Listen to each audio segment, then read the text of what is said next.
एक समय की बात है, एक समझदार नाविक नदी के किनारे रहता था। वह अपनी दया और बुद्धिमत्ता के लिए जाना जाता था। एक दिन एक विद्वान उसके पास आया और नदी पार कराने के लिए कहा। यात्रा के दौरान विद्वान ने अपनी विस्तृत ज्ञान की बातें करना शुरू कर दिया और नाविक की औपचारिक शिक्षा की कमी का मजाक उड़ाया। बातचीत के दौरान विद्वान ने नाविक से पूछा। क्या तुम दर्शन शास्त्र के बारे में कुछ जानते हो?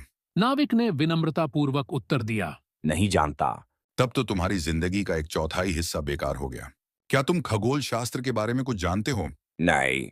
विद्वान ने फिर से हंसकर कहा कि उसकी जिंदगी का एक और चौथाई हिस्सा बेकार हो गया। क्या तुम गणित विषय के बारे में कुछ जानते हो? नाविक ने स्वीकार किया कि वह नहीं जानता। विद्वान ने घोषणा की कि नाविक की जिंदगी का आधा हिस्सा बेकार हो गया।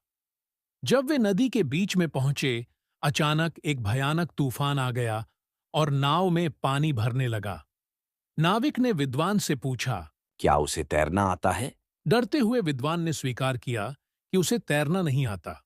तब नाविक ने कहा। इस स्थिति में आपकी पूरी जिंदगी बेकार हो जाएगी, क्योंकि नाव डूबने वाली है। कहानी का निष्कर्ष यह है कि नाविक तैरकर किनारे पर पहुंच गया, जबकि विद्वान का भाग्य अज्ञात रह गया। इस कहानी से यह सीख मिलती है कि व्यावहारिक ज्ञान और बुद्धिमत्ता भी उतने ही महत्वपूर्ण हैं जितने कि सैद्धांतिक ज्ञान, और किसी की शिक्षा के आधार पर उसे कम नहीं आंकना चाहिए।